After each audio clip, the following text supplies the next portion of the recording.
अस्सलाम वालेकुम। अब हम प्रैक्टिकल सेंटर के एमसीक्यू सॉल्व करेंगे क्लास फर्स्ट ईयर मैथमेटिक्स के प्रैक्टिकल सेंटर के। इसके फर्स्ट एमसीक्यूज़ में कह रहे हैं choose the correct answer for each from the given option. If you इस 0 1 2 3 ए बराबर है 0 1 2, बी बराबर है 1 के, सी बराबर है 2 3 के, then A union B union C निकाल के दिखाएं। तो इसको हम सॉल्व कैसे करेंगे? इसको सॉल्व करने का आसान सा तरीका है।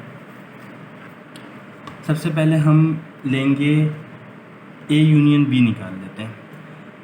MCQs number 1, A union B. A union B कैसे निकलेगा? ए यूनियन बी निकलेगा जो भी ए और बी में दिए हुए होते हैं उसको लाइन से जो कॉपी हो रहे हैं, मतलब 1 1 2 दफ़ा तो एक दफ़ा करके लिख देते हैं। तो मैं ए यूनियन बी कैसे निकालूंगा? ए यूनियन बी निकालूंगा, ज़ीरो है ए में और बी में से 1 है, 0 1 2 0 1 2 ही आएगा। सही है। अब मैं निकालूंगा जो ये मेरे पास आया है इसी को निकालूंगा ए यूनियन बी, फिर यूनियन सी करके निकालूंगा, यानी कि इसको और सी के यूनियन के साथ निकालूंगा। 2 3, सी में क्या आ रहा है 2 3 और इसमें 2 एक दफ़ा है, 3 सिर्फ ऐड होगा और बाकी चीज़ें वैसी आ जाएंगी। तो 0 1 2 3। तो ये कह रहे थे कि ये किसके बराबर आ रहा है? ये किसके बराबर आ रहा है? 0 1 2 3 0 1 2 3 यू के बराबर आ रहा है। तो हमारा पहला ऑप्शन किसके क्या होगा? यू। करेक्ट आंसर है यू। सही है। फिर कह रहे हैं if A B are any two set then A union B intersection, ये किसके बराबर आ रहा है? इसके लिए हमें बुक के पेज नंबर 12 पे जाना होगा। वहाँ पे कुछ फॉर्मूले लिखे हुए हैं, मैं आपको दिखाता हूँ। ये बुक का पेज नंबर 12 है। ए यूनियन बी का प्राइम, ये रहा, ये फार्मूला ये रहा, ए यूनियन बी का प्राइम। ये डिमॉर्गन्स लॉ याद होना चाहिए वैसे भी। तो इसका आंसर क्या आ रहा है? A union A prime intersection B prime. तो इसका सेकंड वाले का ऑप्शन है A prime intersection B prime, A prime intersection B prime. तो सेकंड वाले का ये आंसर ठीक है। फिर हम क्वेश्चन एमसीक्यू नंबर 3 की तरफ देखते हैं। If z is equal to 4 - 3i then magnitude of z क्या होगा? मैग्नीट्यूड निकालने का आसान तरीका है। 2 का ऑप्शन क्या है? A prime intersection B prime. 3 में क्या है? मैग्नीट्यूड निकालना है। 3 में मैग्नीट्यूड निकालना है। मैग्नीट्यूड कैसे निकालते हैं? मैग्नीट्यूड निकालने का आसान तरीका ये में बस ए है, ये बी है, तो जो ए है उसका स्क्वायर ले लें। ए क्या है? 4 का स्क्वायर प्लस साइन फार्मूले का आएगा। बी क्या है? बी -3 है, आयोडा नहीं लिखने की ज़रूरत है, ये इसका स्क्वायर ले लेंगे। 4 का स्क्वायर हो जाएगा 16, 3 का स्क्वायर और -3 का स्क्वायर हो जाएगा 9, 9 + 16 25, 25 बराबर होता है 5 के। सही है, 5 यूनिट। ये इसका आंसर आना चाहिए 5 ये रहा, ये आंसर आ गया 5। अब हम करते हैं क्वेश्चन नंबर 4। क्वेश्चन नंबर 4 में एक फार्मूला पूछ रहे हैं A dot B, A B dot C D. ये मल्टीप्लिकेशन का फार्मूला है कॉम्प्लेक्स नंबर चैप्टर नंबर 2 का। तो इसका आंसर ये बुक में है। बुक में क्वेश्चन नंबर 4 पेज नंबर 24 है। पेज नंबर मैं 24 आपको दिखाता हूँ। बुक में पेज नंबर 24 में ये फार्मूला लिखा हुआ है। ये पेज नंबर 24 है बुक के, उसमें ये फार्मूला मल्टीप्लिकेशन का। सही है। एडिशन, इक्वलिटी, मल्टीप्लिकेशन की 3 फार्मूले लिखे हुए हैं। ये फार्मूला पूछा है A B dot C D. ये बराबर है ए सी बी डी। ये हमारे पास ऑप्शन में हम देखेंगे कहाँ पे ये आ रहा है। पीसी में प्रैक्टिकल सेंटर में ए सी बी डी, ए सी आ रहा है यहाँ पे, ए सी बी डी, फिर आ रहा है A D plus B C. एक ही बात है, ये ऑप्शन ये वाला राइट है क्वेश्चन नंबर 4 में। सही है। तो मैं यहाँ पे लिख देता हूँ 4 का आंसर क्या है? A C B C plus A D, ये ऑप्शन राइट है। सही। अब 5 की तरफ बढ़ते हैं। 5 में कह रहे हैं कि if z1 is equal to 3 + 2 iota and z2 is equal to 5 - 2 iota then the imaginary part z1 and z2 का इमेजनरी पार्ट क्या होगा? ऊपर आपको ये मल्टीप्लिकेशन करने का कह रहे हैं इन दोनों को, और ऊपर मल्टीप्लिकेशन का फार्मूला आपको दिया हुआ है। सही है। यहाँ पे मेरे पास ए किसके बराबर है? ए बराबर है 3 के, पहले बार ए बराबर है 3 के। बी किसके बराबर है? अगर इसी फार्मूले में इसे देखा जाए, बी बराबर है 2 के। ठीक है, बी बराबर है 2 के, सी बराबर है 5 के और डी बराबर है -2 के। सही है। तो इसी फार्मूले में मैं पुट कर देता हूँ ए सी 3 5 15 आ गया, माइनस साइन आएगा। सही है। ए डी बी डी क्या है? बी एरा डी एरा टू टू ज़ा 4, माइनस का 4 है, माइनस माइनस प्लस हो जाएगा, 4 आ गया, सही है। अच्छा, और क्या है बी सी, बी सी क्या है, 2 5 ज़ा 10, सही है, और बीच में प्लस का साइन है, और ए डी, ए और डी, 3 2 ज़ा माइनस का 6, तो ये -6 हो जाएगा, सही है। 10 माइनस 6 4 आ गया, 15 प्लस 4 19 हो गया। ये रियल पार्ट है, ये इमेजनरी पार्ट है। हमसे पूछ रहे थे what is then the imaginary part क्या होगा, इमेजनरी पार्ट होगा 4, तो ये प्लस का 4, सही है, प्लस का 4 आया तो प्लस का 4 इमेजनरी पार्ट होगा, ये आंसर राइट है। 6 में पूछ रहे हैं the roots of the R, इसके रूट्स क्या होंगे, रियल एंड अनइक्वल होंगे। अच्छा, रूट्स कैसे बताते हैं, रियल एंड अनइक्वल है, ये कोई पेज नंबर, बुक के पेज नंबर 69 में। अगर डी के बराबर है तो रूट्स रियल और इक्वल होंगे। अगर डी कैपिटल पॉजिटिव नंबर है तो ये बराबर होगा, thus the roots are real and unequal. अगर नेगेटिव है तो रूट्स इमेजनरी, अगर रूट्स नेगेटिव में तो इमेजनरी एंड अनइक्वल होंगे। अगर परफेक्ट स्क्वायर मतलब 25 है या 49 है जो 7 का स्क्वायर रूट होता है, या अगर 25 है 5 का होता है, 4 है 2 का होता है, ये परफेक्ट स्क्वायर में शामिल होंगे। तो पहले हम इसको सॉल्व करेंगे, इस इक्वेशन को सॉल्व करने के बाद हम देखेंगे कि हमारे रूट्स आ क्या रहे हैं। फार्मूला क्या होता है, फार्मूला है क्वेश्चन नंबर 7, ये हम 6 कर रहे हैं। ए बराबर है 1 के, ए 1 के बराबर है, बी बराबर -7 के, सी बराबर है 12 के। तो बी बराबर -7 के, सी बराबर है 12 के, सही है। फार्मूला क्या है, बी स्क्वायर -4ac। ये देखना है क्या पॉजिटिव आ रहा है नेगेटिव आ रहा है, ये वैसे आना क्या आ रहा है, बी -7 का होल स्क्वायर -4a क्या है 1 है, सी क्या है 12 है, सही है। -7 के स्क्वायर 49, 4 12 ज़ा 4 10 ज़ा 40 48, सही है, और माइनस इधर आ जाएगा 49 माइनस 48 1 आ गया। तो 1 किसके बराबर होता है, अच्छा इसमें अंडर रूट भी आएगा, सही है, तो ये अंडर रूट में भी चलेगा, अंडर रूट भी है फार्मूले में, सही है। 49 माइनस 8 1 अंडर रूट 1 का प्लस अंडर रूट 1 ही रहेगा, तो ये आ रहा है मेरे पास आंसर 1 होता है।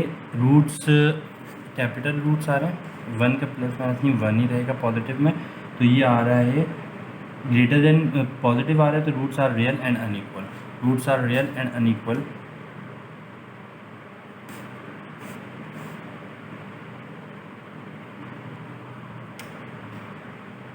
टिक कर देंगे, सही है।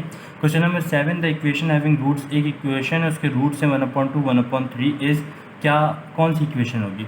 कोई भी इक्वेशन अगर उसके रूट्स 1/2 कैसे मालूम करेंगे, या आप 1/2 को 1 बाय 1 इसमें पुट करते जाएं, सही है, जिसमें पुट करने के बाद आंसर 0 के बराबर ही आ रहा है, वो आपका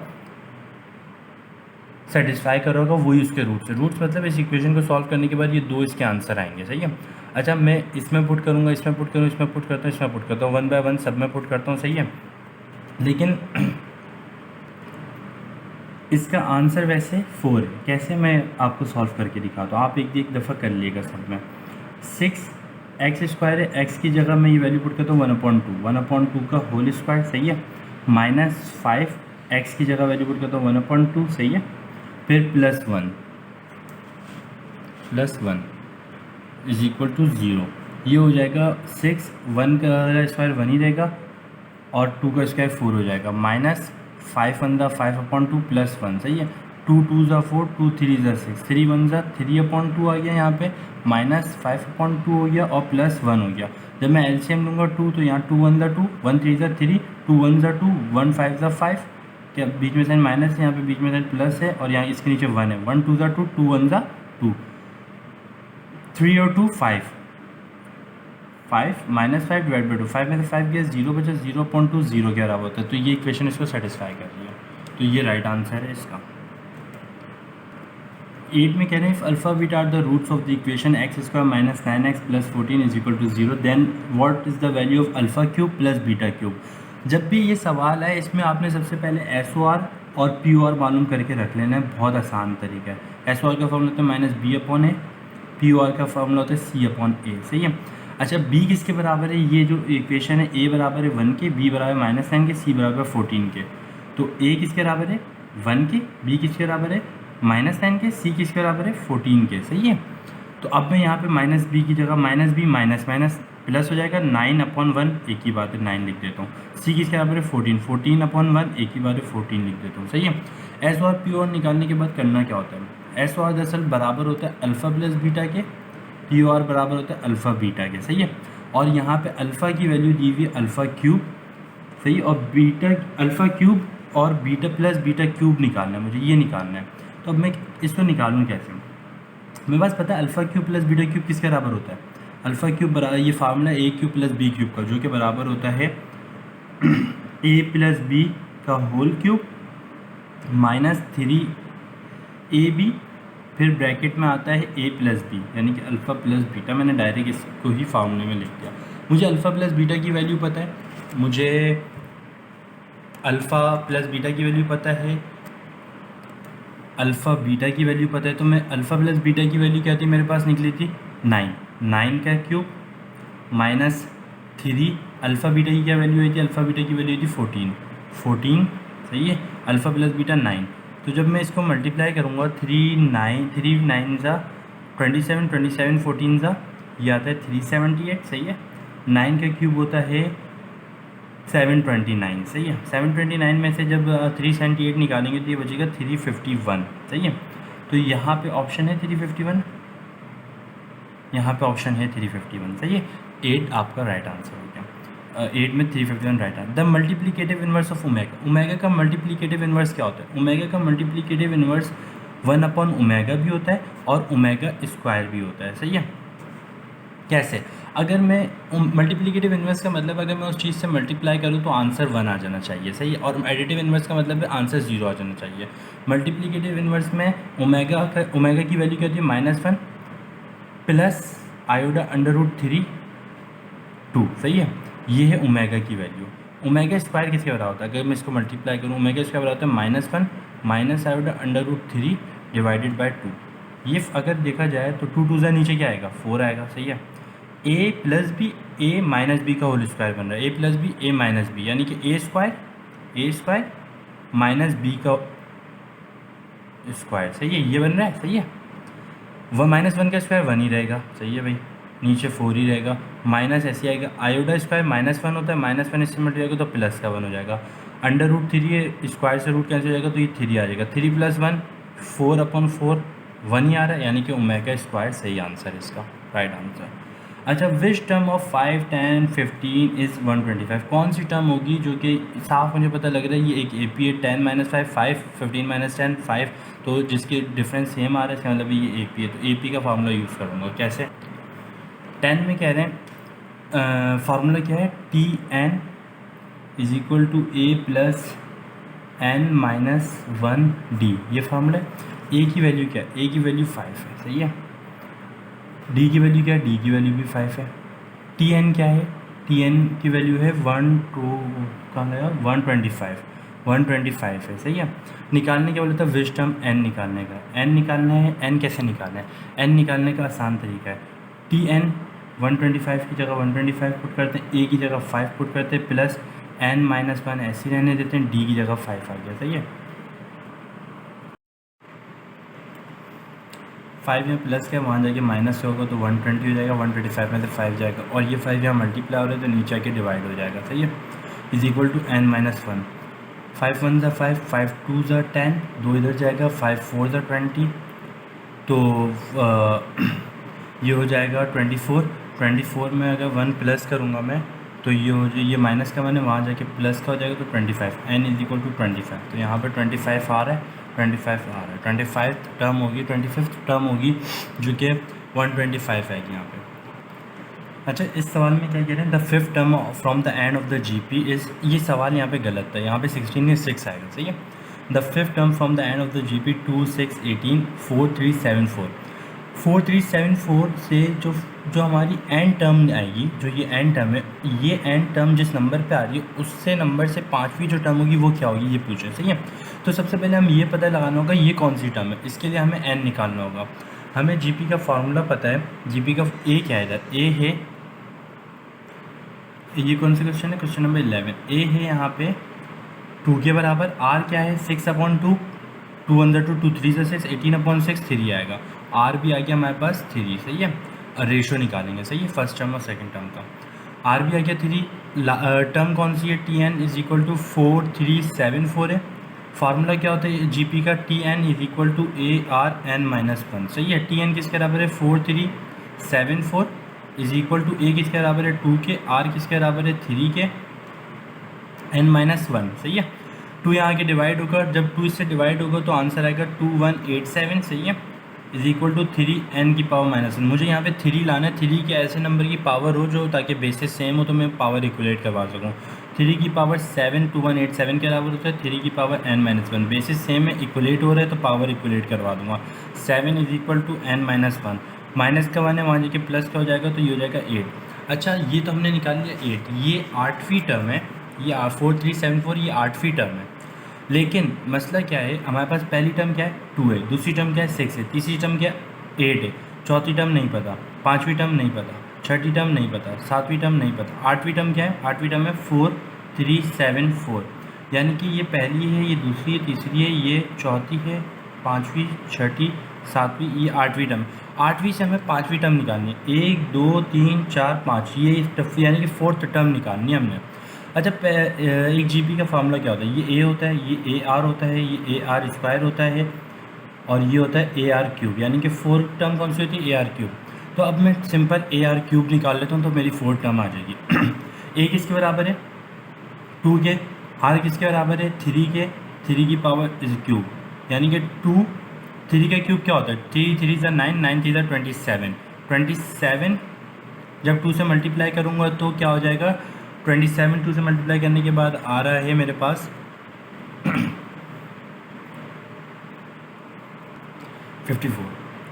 54 यहाँ पे ऑप्शन है, यस है 54 आ गया, सही है। अब ये सवाल है अर्थमेटिक मीन बिटवीन 1/2 1/3 के दरमियान अर्थमेटिक मीन निकालना बिटवीन का, कैसे निकालना। अर्थमेटिक मीन का फॉर्मूला आपको पता है, एच एम बराबर होता है 2AB A प्लस बी, ए और बी हमें दिया हुआ है, ए बराबर है 1/2 के, बी बराबर है 1/3 के, तो मैं डायरेक्ट पुट करता हूँ, ए बराबर है 1/2 के, बी बराबर है 1/3 के, और अपॉन में भी ए बराबर है 1/2 के, बी बराबर 1/3 के, 2 से 2 कैंसिल आउट हो जाएगा, यहाँ पे तो बचेगा 1/3, नीचे एलसीएम लूँगा, एलसीएम 2 3 ज़ा 6 हो जाएगा, 2 3 ज़ा 6, 3 1 ज़ा 3, 3 2 ज़ा 6, 2 1 ज़ा 2, 3 2 ये हो गया 5/6, सही है, और ऊपर आ जाएगा 1/3, सही है, 3 1 ज़ा 3, 3 2 ज़ा 6, ये 2 ऊपर चले आएगा तो ये आ जाएगा 2/5, सही है। तो आंसर क्या है 2/5, ये ठीक आंसर है। अब ये कह रहे हैं if the roots 90² plus P T and plus 16 is equal to 0 are equal, then the value of P क्या होगी। अभी बताया था रूट्स अगर इक्वल होते हैं तो क्या होता है, डी बराबर होता है 13 में, डी बराबर होता है 0 के, यानी कि √b² माइनस 4ac बराबर होता है 0 के। अंडर रूट जब टेकिंग स्क्वायर लेंगे कोई फ़ायदा नहीं होगा, तो b² माइनस 4ac। ए क्या है हमारे पास 9 है, बी क्या है p है, सी क्या है 16 है, यानी कि ए हमारे पास 9 है, बी हमारे पास p है, और सी किसके बराबर है 16 के बराबर है। मैं t² t के लिहाज से इक्वेशन बनी है ना, तो p एक कांस्टेंट नंबर है और निकालने भी कह रहे हैं वैल्यू, तो p एक नंबर है। b की जगह क्या पुट करेंगे p² माइनस 4, ए क्या है 9 है, सी क्या है 16 है, सही है। 4 9 ज़ा 36, 36 16 ज़ा 576 आ गया, सही है 576। अब ये माइनस का है यहाँ पे, तो मतलब p² minus 576 is equal to सब जाएगा प्लस का हो जाएगा, p² is equal to 576 plus का हो गया, अंडर रूट लेंगे तो p की वैल्यू आएगी 576 का अंडर रूट होता है 24 होता है, सही है, प्लस माइनस 24 आएगा, तो ये प्लस माइनस 24 है, सही है।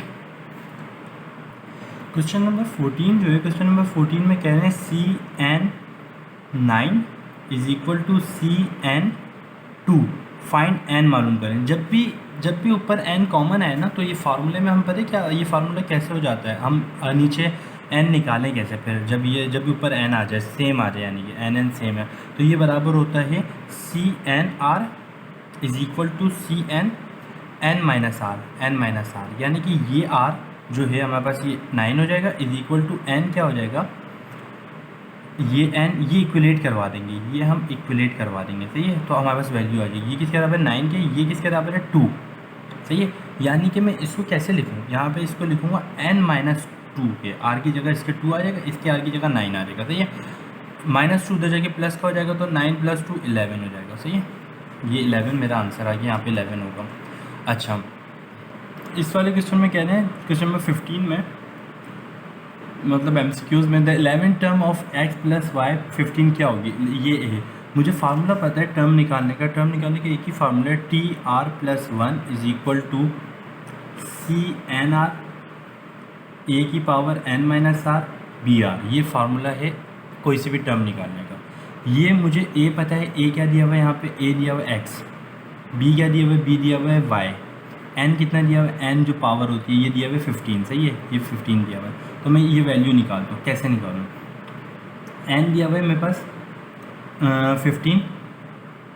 अच्छा, मुझे बोले 11 टर्म है, 11 टर्म का मतलब क्या होगा, ये होगा कि जो भी r दिया हुआ होता है उसमें 11 टर्म, यानी टर्म जो भी दी हुई है उसमें एक माइनस कर देंगे तो वो r आ जाएगा, मतलब 11 दिया हुआ है तो 11 - 1 10 मेरा r हो जाएगा। अब मैं करूँगा क्या, a मुझे पता है x है, b y, n 15, r 10 है, तो मैं ये फार्मूले में वैल्यू पुट कर दूँगा, n की जगह 15, r की जगह 10, n - 10 - 15 - 10 5 के बराबर आ जाएगा और ये 10 आ जाएगा। अब मैं ये सॉल्व नहीं करने बैठूंगा, ये मैं देखूंगा कि x के ऊपर पावर 5 कहाँ आ रहा है और y के ऊपर 10 आ रहा है, वही ऑप्शन ठीक होगा। x के ऊपर 5, y की पावर 10, यही ऑप्शन ठीक होगा। इसी तरह question number 16, the binomial coefficient of fifth term in the expansion, fifth term बोलिए इन द एक्सपेंशन, कोफिशिएंट निकालना है फिफ्थ टर्म का, सही है। फिफ्थ टर्म बोलिए, इसका मतलब है r मेरे पास 4 है फिर से, और n क्या है, n जो भी n, ये n दिया हुआ है, यानी कि c क्या बनेगा, c बनेगा n/r होता था, सही है, CNR होता था, n दिया हुआ है और r फिफ्थ टर्म बोलिए तो एक माइनस हो जाएगा तो 4 होगा, ऑप्शन ये वाला ठीक है, n4 वाला, सही है।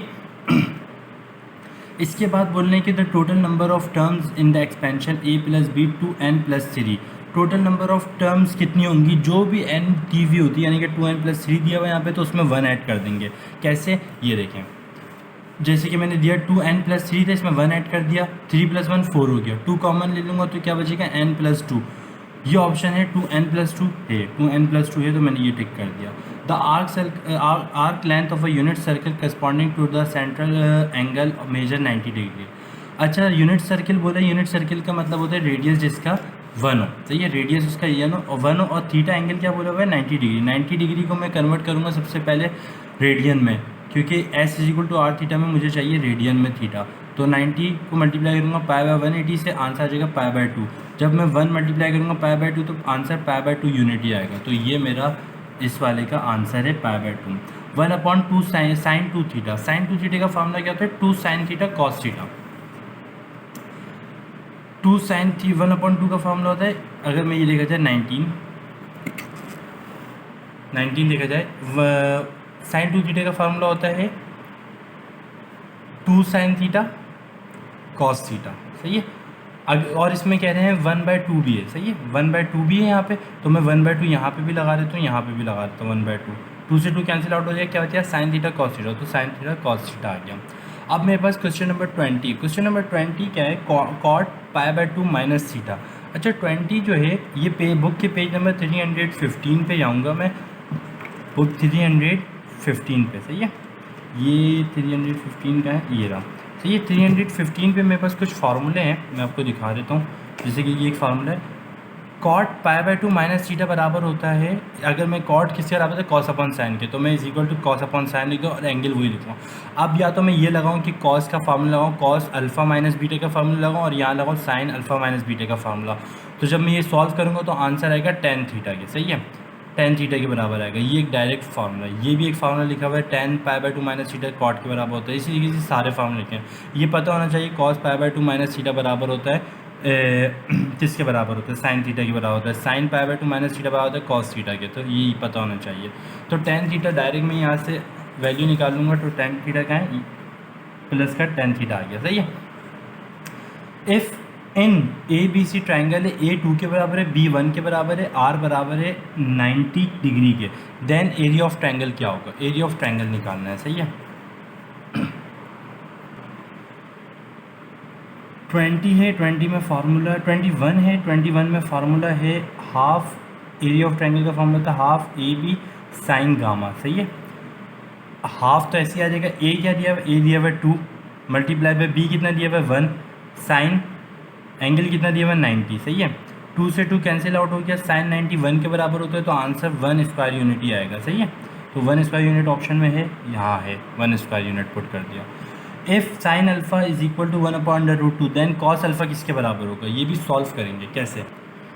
मुझे पता है क्वेश्चन नंबर 22 में जब भी ऐसी कोई एग्जाम्पल आती है तो उसको मैं ऐसे सॉल्व करता हूँ, साइन स्क्वायर थीटा बराबर होता है cos square theta is equal to 1। यहाँ पे मैं क्या करूँगा, मुझे निकालना है कि कॉस है, तो मैं इस थीटा की जगह डायरेक्ट यहाँ पे अल्फ़ा है तो अल्फ़ा पुट कर देता हूँ। Cos square alpha is equal to 1, sine square है वहाँ चले जाएगा तो क्या हो जाएगा, साइन माइनस का हो जाएगा, साइन स्क्वायर अल्फ़ा, सही है। 1 माइनस साइन अल्फ़ा किसके बराबर है, साइन अल्फ़ा बराबर 1/√2 के, सही है। तो इधर स्क्वायर आ रहा है सबके ऊपर, तो स्क्वायर भी लगा देता हूँ, सही है। 1 माइनस 1 का स्क्वायर क्या होगा, 1 ही होगा, √2 का स्क्वायर 2 हो जाएगा, सही है। रूट से स्क्वायर कैंसिल हो जाएगा, एक में से आधा जाएगा, आधा ही बचेगा, सही है। और कॉस स्क्वायर अल्फ़ा स्क्वायर हटाना है तो क्या वैल्यू आएगी, √ लूँगा, √ बोथ साइड लूँगा तो 1 का √ 1 ही रहता है और 2 का √ ये आ जाएगा, तो इसका आंसर भी 1/√2 ही आ रहा है, सही है, प्लस माइनस यही आएगा, सही है। अच्छा 2 कॉस अल्फ़ा कॉस बीटा, ये एक फार्मूला है, ये एक फार्मूला है और इस फार्मूले का आंसर है, ये होता है ऑप्शन नंबर 1, ये फार्मूले का आंसर है, ये एक फार्मूला है, सही है। A B sine square gamma upon 2, इसका एक जो जनरल फार्मूला है वो जनरल फार्मूला क्या है, इसका जो जनरल फार्मूला है वो पता होना चाहिए। वो क्या है, इसका क्वेश्चन नंबर 24 का जनरल फार्मूला होता है साइन स्क्वायर गामा अपॉन 2 कर देता हूँ मैं यहाँ पे, और जब भी गामा यहाँ आता है तो अपॉन में क्या आ जाएगा, सी नहीं आएगा, सही है, ए बी आएगा और यहाँ पे भी सी नहीं आएगा, S minus A S minus B आएगा, सही है। अच्छा अब यहाँ पे मुझे ए बी वहाँ जाके मल्टीप्लाई करवाऊँगा, A B sine gamma upon 2, सही है, तो ये आ जाएगा S is equal to S minus A S minus B, तो ये ऑप्शन है हमारे पास कहाँ पे, S minus A S minus B यहाँ पे, तो इसको मैं टिक कर दूँगा, सही है। क्वेश्चन नंबर 15 जो है वो यहाँ पे ऑप्शन गलत दिए हुए हैं, सही है। tan x is equal to 0 then x क्या होगा, x जब आप करोगे 25 में tan इनवर्स 0 करोगे तो ये होता है 0, डिग्री में भी 0 आएगा, रेडियन में भी 0 आएगा, क्यों, और जो tan की रेंज होती है वो -π/2 से लेके π/2 तक ही होती है रेंज, सही है। तो इसका अगर ये रेंज पूछेंगे तो ये ठीक होगा, अगर ये डिग्री में पूछेंगे तो 0 ठीक होगा, सही है, रेडियन में भी 0 होगा, तो यहाँ पे कोई ऑप्शन भी इसका ठीक नहीं है। तो अगर ये सवाल ऐसे आए तो 0 आएगा, तो 0 ठीक होगा, सही है। ये MCQs हमारे प्रैक्टिकल सेंटर के कंप्लीट हो गए, शुक्रिया।